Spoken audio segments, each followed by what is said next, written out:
Whether you're cramming for a test, learning a new skill for your job, about to go take your finals, getting a license in something, upgrading your life skills, regardless, studying is a big important part of life. So how can we do that better? That's what we're going to talk about on this video.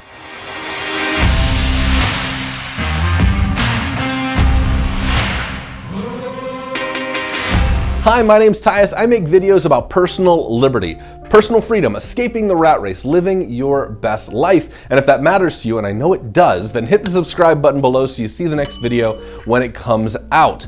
Now, if you're good at studying, it's going to help you save you time. It's going to help earn you new skills. And those two things compound over time to have tremendous returns in life. People that have more time, they're winning. People that have more skills than the rest of the pack, they're winning. So in this video, I'm going to share with you 7 strategies that have all been shown in scientific studies, and they're proven to improve your studying abilities. Now, the first tip is not to cram information. You should space out your studying. In 2009, there was an experiment performed where they took 2 groups of students.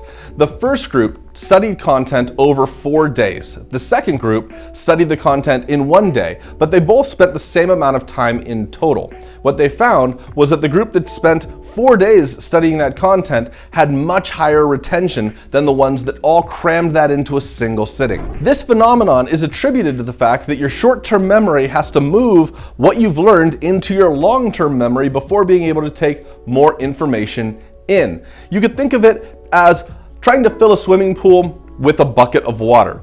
You can take that bucket, fill it with water, and then, that being your short-term memory, fill the swimming pool. And you can do that slowly over time. But if you tried to put all the water in that bucket, the bucket can only hold so much. And that's why you need to have multiple sessions, take a lot of time, spend your time learning so that it can eventually move all those ideas into your long-term memory. Gosh, I hope that analogy made sense. The second tactic is to practice. And we know the trope, practice makes perfect, but it's really not that. It's perfect practice makes perfect. You have to practice in a very specific way when you're studying in order to have the best results. And here's the way to do that. The first thing you want to do is you want to identify what you're learning this content for. So maybe you're going to have to go to school and take a test. Maybe you need it to perform a task at work. Maybe you just want to go to trivia night and perform really well when you're playing a game. Or maybe you have to deliver a speech that is packed with information and you're studying to get all that information inside your brain. Well, you want to practice in the way that the end result is going to be delivered. So, if you're going to be taking a test on this content, you might want to practice by taking mock tests. If you're going to have to be delivering a speech with this content, you might want to deliver some mock speeches. You might want to get yourself in front of a video camera and record yourself delivering that speech. A study performed in 2013 at Kent State University found that people that used this method of practice improved their performance by a full letter grade. The next tactic is also the definition of insanity, which is don't try and do the same thing over and over and over again and expect different results. Ultimately, you have to study in different ways to increase your retention. In a study performed in 2009, they took 2 participant groups and they had them both read some text. The second group read the text twice, but they found that both groups had the same amount of retention of that information.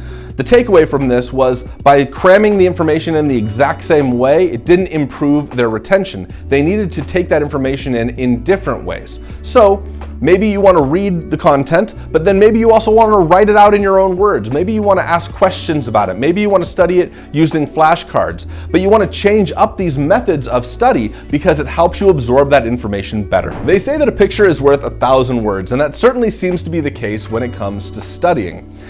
Maybe this is because we're really visual creatures. Maybe it's because we use our vision so dominantly that it helps us in what we remember. So how can you use this for studying? Well, you can look for visual elements. If you're just trying to understand concepts that are written out in words, it's really hard for us to remember sentences at root, just understanding them perfectly. However, if you draw those out in visual form, it can really help. And if there is no visual form on the page for you to do, you can draw it out yourself. You can make your own visual visual representations of concepts, and that will dramatically help your studying. Another powerful studying tactic is to use analogy whenever possible. Analogy works when studying because it helps link together something that we don't know with something that we do know. And therefore, it's really easy for us to make understanding a concept that was maybe harder to grasp easy because we already are associating it to something we do grasp really, really well.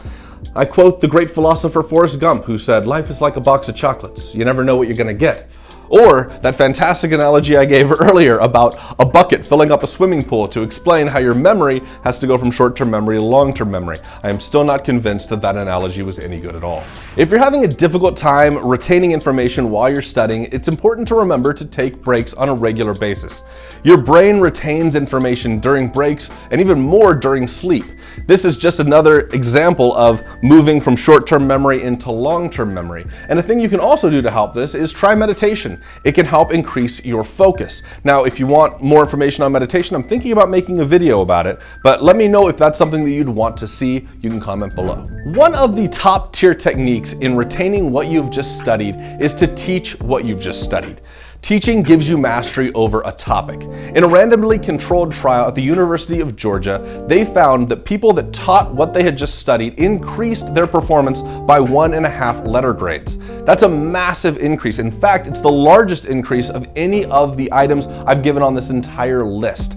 Now, if you don't have a class to teach it to, you could create a video like I'm doing right now. In fact, they've found that just preparing to teach the content had a substantial impact, but teaching it is even better. I hope you're finding this content useful. If you're enjoying my channel, please hit the subscribe button if you haven't yet already done so. Share this video with people that might want to see it, might need to see it, and I hope to see you on the next video.